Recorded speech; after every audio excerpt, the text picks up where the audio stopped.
Our rights as parents are from God and not government.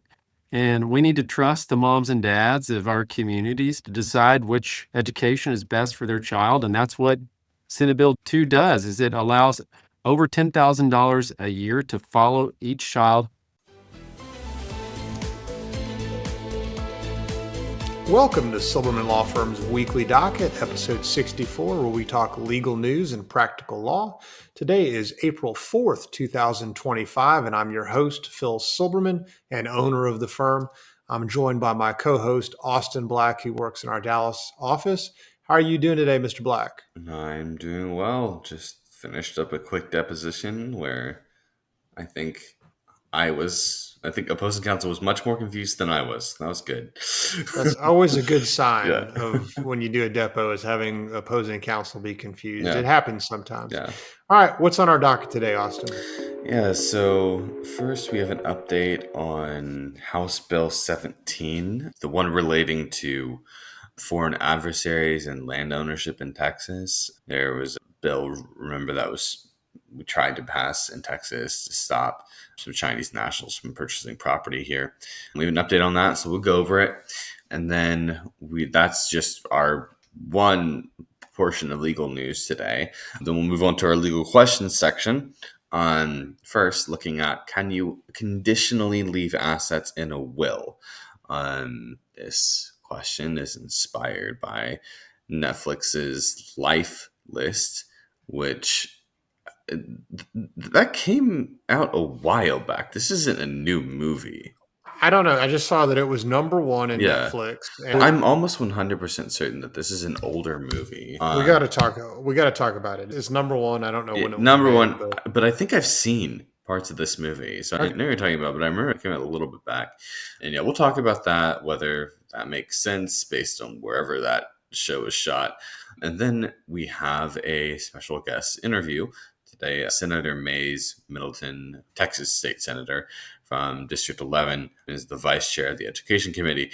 He is going to be talking to us a little bit about Senate Bill 2 and House Bill 2, which is related to the school voucher bills.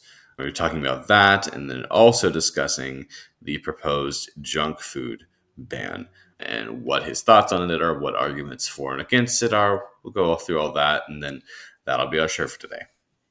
All right, sounds good. Sounds like a jam-packed docket. So let's go ahead and get it kicked off with our legal news section. And for this one, we're just giving you an update on House Bill 17. Austin, for our listeners, this is the one where Texas, the state of Texas, we're trying to keep foreign people from hostile nations. China is the one that comes to mind, but Iran, from buying up our assets in Texas. This kind of started with all this stuff where Chinese companies were buying lots of land around our military bases in the United States.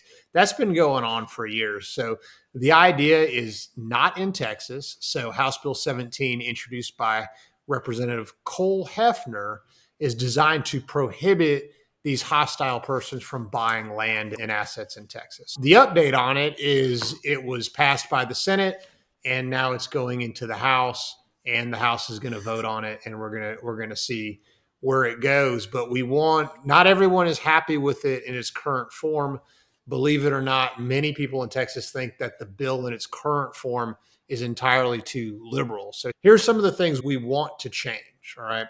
Number one, in the bill in its current form is going to allow people or it's going to restrict people who are domiciled in hostile nations like China from buying land. And that's really easy to manipulate, because you can imagine if you're a Chinese person or an Iranian, you can go domicile yourself somewhere else and then still be eligible to buy land, right? Yeah. We want to change that. When I say we, the right wants to change it to where basically if you're a citizen of China, you can't buy anything. So that's much more restrictive. What do you think about that? I'm not a fan of it. I don't really think it's as big of an issue as people are making it out to be. I think that I think when last time we talked about this, I mentioned I worked helping a lot of foreign people coming to the U.S. buy properties if they needed them back when I was doing immigration work. And amount of people working at USCIS who are just complete and total idiots when it comes to this stuff is insane, especially when it comes to they have the answer question. If were you ever a member of the CCP and or an affiliated organization, and you're automatically enrolled Right. in like the children's one. And so it's like, that doesn't necessarily mean that you were associated with them or anything. You're just automatically enrolled in it. And if you're older, if you're not in it, you're not going to have job opportunities and stuff like that. But they had to write these long personal statements about, I do not believe anything that the CCP said. I was just enrolled in it, not according to my will. I think this is just some. Could be a little. I think it's just some fear mongering. That's what I'm saying. Yeah, it could be a little bit overreaching. Yep. To your point, you could have some really good people that are citizens of China Yeah. that want to buy land, and maybe restricting them is a bad thing. There may be some more specific ways to do this. One idea is you can give the governor some sort of veto power for any land within a certain range of a military base or any large agricultural purposes, and you can look at things more case by case instead of taking a blanket approach. That may be a better way to do it. One of the things that kind of is very near and dear to my heart is especially as a libertarian or identify libertarian, I want the government to leave us alone mostly. I don't like overreaching criminal kickers, and all of these statutes have criminal kickers in them. One thing that bothers me is one of the changes they want to make is they want to criminalize helping a Chinese person buy land or a title company. And you know that at our law office, we're a fee attorney for Fidelity National Title. And I could see us getting a contract from a foreign person and this may be slipping through the cracks. Or I also own a real estate company and one of my real estate agents helps someone and somehow a deal gets closed and all of a sudden we're all criminals, right? Yeah. That really bothers me. So the far right is very much saying, hey, there isn't enough teeth in this. There's not enough enforcement. Let's go ahead and criminalize this stuff. And I'm very wary of over criminalizing acts, especially by our citizens. So I agree. Anyway, that's. I'll just say this: any Chinese citizen wanting to purchase land, come to the Silverman Law Firm. We will do everything we can to be in line with the CCP. I don't know about that. Austin's obviously being facetious. I don't want to give our listeners the wrong impression. Okay, I'm like for the tariffs, the Trump tariffs against China. I'm very much a proponent of that. And that's a hard thing. If you're middle class or you're struggling to get by, it's going to be tough to go to Walmart if those tariffs stick because a lot of these Chinese products are going to go up or shopping on Amazon. You're going to see a lot of these prices go up if we keep these Chinese tariffs active. But I think my main kicker in my analysis, like towards China, is I wish our morals were more aligned. I think they are more aligned with China than a lot of European nations right now. And I wish that was more expressed in the that foreign relations with the countries. So, yeah, I mean, you hear a lot now, of course, that those morals that the Chinese have are not in any way shape or form associated with Judeo-Christian values. The result may be similar, sure. But to be clear, the Communist Party wants nothing higher than themselves, and that includes a creator. So that's my biggest problem with it. Now, Russia, on the other hand, you'll see a lot of immigration to Russia from U.S. citizens saying that the conservative right, surprisingly, is going to Russia because they're saying our values and morals are closer to Russia's because they don't allow homosexuality and they have all these very conservative laws. My values and morals are closer to where I can actually use banks. Yes. You just want to be able to use a debit card or a credit card. You are a simple man. Okay. But anyway, I think these tariffs against China are a very good thing. There's going to be some short-term pain. And I certainly want to keep the Chinese government from buying our critical resources or Chinese corporations closely connected to the Communist Party. There's a special place in my heart for a Chinese guy who's trying to buy something, and maybe we do want that investment, and he's not necessarily a bad guy, right? Yeah. So, all right, we'll see how House Bill 17 plays out. I think that's going to be heard in the House here pretty soon. And I do believe it passed the Senate in some way, shape, or form. All right, that brings us to our legal questions section. And this is interesting. number one movie on Netflix, at least when I was scrolling through Netflix, my Netflix account, Yeah. it told me it was the number one movie. And no, you're right. This just came out. I think there was a similar movie to this that I'm talking about. I can't remember the name of it, but no, I haven't seen this one. It looks good though. Yeah. Yeah. Maybe we should watch it tonight. We should but watch it yeah, tonight together. Yeah. That'd be nice. together. Yeah. Yes. But a watch party of Life List. Yes. Maybe the entire firm can do that. All right. Life List plot summary. Here's the premise. Elizabeth is a mother terminally ill with cancer. She's got a daughter by the name of Alex. And when Alex was a little girl, she writes this very bubbly, inspirational, sort of dreaming list of things she wants to accomplish in life. And who knows? I don't know what was on it because I haven't seen the movie. But the condition of the will is, if you want to inherit my stuff, my assets, I don't know if it's a vast fortune or what it is, but if you want to inherit this, then you've got to go back to your childhood list and you have to accomplish some of these dreams, okay? These aspirations. And I don't know. Does she do it? Does she not do it? What's on the list? I can see some of these being crazy. When I was 13, I wanted to be a professional baseball player, maybe, or something like that. So I'm not sure how realistic that is, but it's probably something teenage girlish. I'd like to have dinner on top of the Eiffel Tower. I don't know, but she has to do all this stuff. So the question, Austin, is this legal? Can you put in your will, Phil Silberman, give, devise, and bequeath my vast fortune to my middle child should he climb Mount Everest? Is that legally enforceable, Austin? It's legally enforceable. The remaindermen might be happy with you there. You're pointing out, you're beating us to the punch. You're pointing out some obvious problems. It is, in fact, very legal to do this. And we've seen this before. We've had cases at our firm where and this is a real case, Austin. If you go to law school, $1 million to Johnny, should he graduate from law school? So the problem Austin is pointing out is, well, how do you know, how long does Johnny have to do that? Or you should specify, I think in the movie, they actually get this right. They specify the time. So yes, it is legal. You can do it. It's not a great idea. And this is not the only movie, this original concept. Have you seen Brewster's Millions from 1985, Austin? No, I have not. Okay. You're missing out on one of America's greatest cinema accomplishments. Okay. So that's another homework project. Go and watch Brewster's Millions. Okay.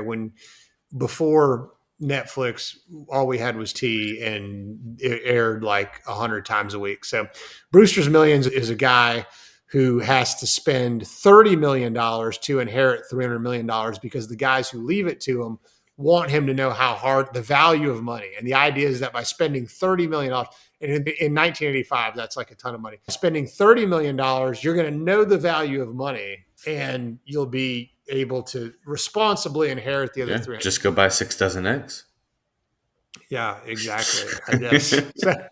I want to know why some people very close to me, I'm not going to mention any names, they seem to spend a lot of money, but they may struggle with the value of money as well. So I don't think the premise in Brewster's Millions actually works. I don't think it is. Yeah. I'll tell you, the judge in that case, where the one where it was, hey, if you go to law school, you get $1 million. The judge actually said, I've got a big problem with this because I don't. How do we know the person actually went to law school? Yeah. And we were like, here's the law degree, Your Honor. So is that good enough for you? So you get into these, and the court really shouldn't be, in an independent administration, the court really should not be involved. But there are some special facts going on with this in this case where the court had to get involved.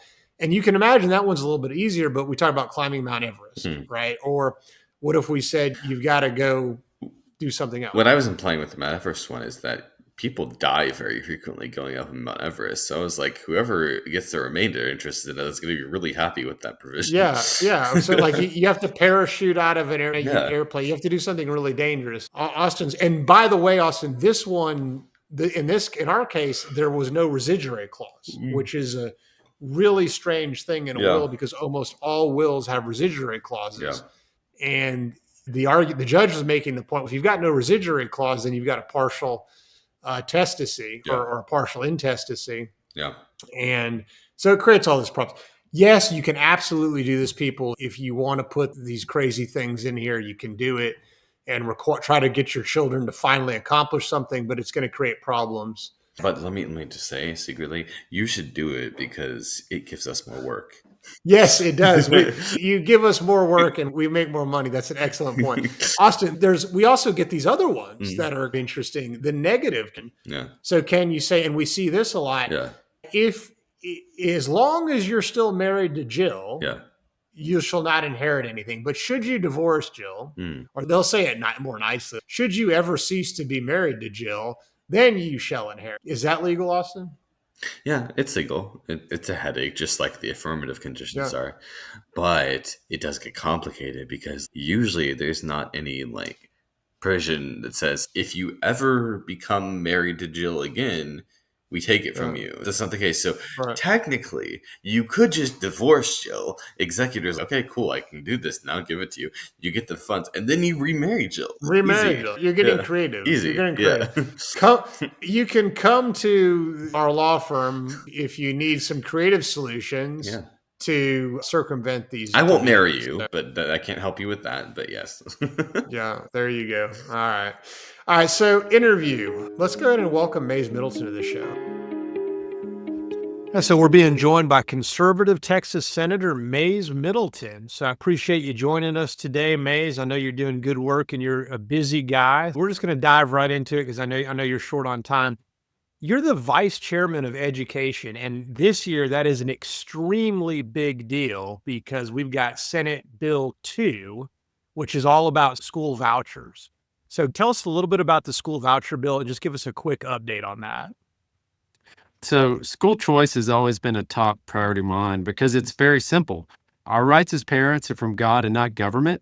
And we need to trust the moms and dads of our communities to decide which education is best for their child. And that's what Senate Bill 2 does, is it allows over $10,000 a year to follow each child to educational options of a parent's choice, right?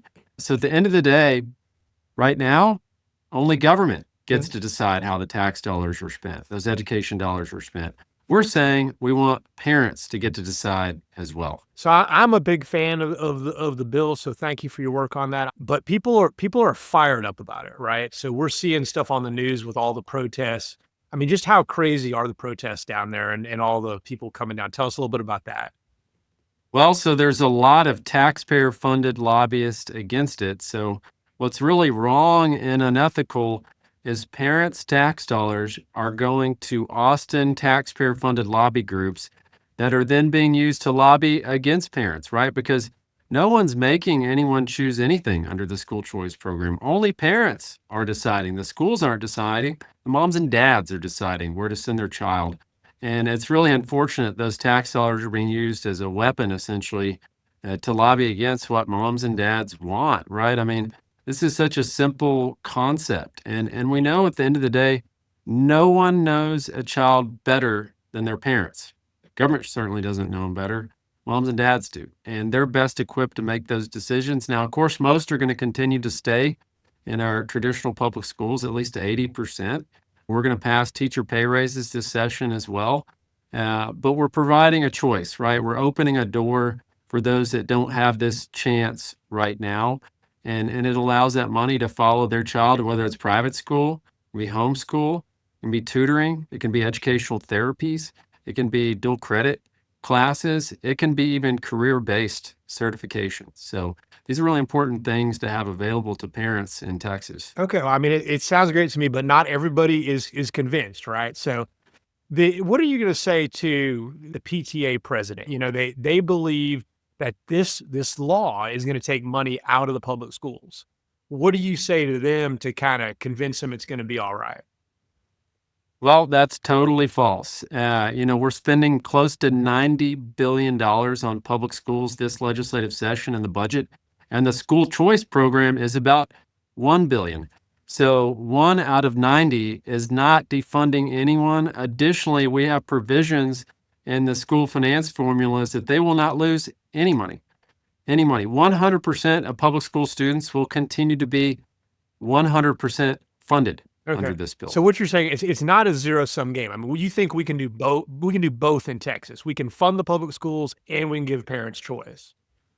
We can stand up for all children and we can do both. And this is a rising tide that will lift all boats, both in public school and those that choose not to send their children to public school. Okay. It's in the House, right? So what do you think the chances of it passing in the House are? Very high, very high. So it was just voted out at committee, Public Education Committee in the House yesterday.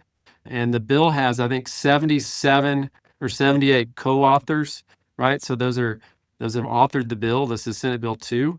And you need 76 votes to pass a bill. And I'm actually confident there are going to be more voting for the bill than co-authored it. So chances are really, really high that this passes this legislative session. All right, well, we're excited about that. We've tried to pass it before. We haven't had success, but it's good to hear from a man on the floor over there and getting it done. You think you've got the votes. So we'll see how it comes out. All right, switching gears, kind of completely different thing. You sponsored this bill, Senate Bill 379. This one's yours, right? Right, Senate Bill 379. We passed it in the Senate this week. Okay, and so this one, for the listeners that don't know, this is, and I don't know how to say this eloquently, okay, so I'm just going to say it how a regular person would say it, which is, in Texas, we don't want you using food stamps to buy junk food. Is that a fair summary of it, or how would you say it? That's what it does, is we take soda, sweetened beverages, and junk food out of the taxpayer-funded food stamp program, which is called SNAP, Supplemental Nutritional Assistance Program. So, and the bigger point about this is look, taxpayer-funded junk food turns into taxpayer-funded healthcare. Okay. It's not good for you. It shouldn't be taxpayer-funded. Okay. Fair point on that. The thing that got our attention is the American Heart Association supposedly came out and actually initially opposed this bill. And we've seen some video for it. So was that true? Was the AHA, the American Heart Association, actually there opposing the bill? Yes. It was shocking. They sent their lobbyist to oppose SB 379. And, you kind of got to ask, well, is soda heart healthy? Is cookies heart healthy? Or is candy heart healthy? Or potato and corn chips heart healthy? Well, of course not. I'm a big fan of the bill. I can't believe the American Heart Association opposed it. Now, in fairness to the AHA, I think they actually walked that back and used their lobbyists as sort of a scapegoat and saying, oh, we didn't mean to hire that guy or something like that. And they sort of painted him as a Texas yokel that got involved, but that's their position on it. But I have seen the footage on social media of him down there making that argument, and some of the legislatures just calling the hypocrisy out on it. And if the purpose of this program is nutritious food, essential to health and well-being, clearly we're not satisfying this purpose. And second of all, the bill doesn't close any of the food stamp vendors, right? The convenience stores are still open. The grocery stores are still open. It doesn't take away any choice from anyone with their own dollars, of course. It also keeps making sure that we'll have these healthier choices in those existing food stamp vendors. And there's also a provision right now in the code that requires that food stamp vendors carry 36 staple items in 4 different healthy categories, whether that's fruit and vegetables, that's meat, that's dairy, and grains. And you got to have at least 36 items from one of those 4 categories, 3 of those 4 categories actually, and up to 50% of your sales have to be from those staple items. And we're already doing this. The Women, Infant, and Children program, the WIC program, is a federally funded food program, and it does not allow junk food. It does not allow soda. It doesn't allow these things that we know are already bad for us. Mayes, you've been a wealth of knowledge and information to our listeners, and I appreciate you coming on the show. That brings our show to a close. Thanks for tuning into the Weekly Doc, and your host, Phil Silberman. Austin Black has been my co-host. Follow us, like us, review us wherever you get your podcasts. And if you want some questions answered, email us at info@silblawfirm.com. Maybe we'll answer your question on air. And as a reminder, nothing in the show is to be considered legal advice. This has all been for entertainment purposes only. Everybody have a great weekend. Yeah, thanks, guys.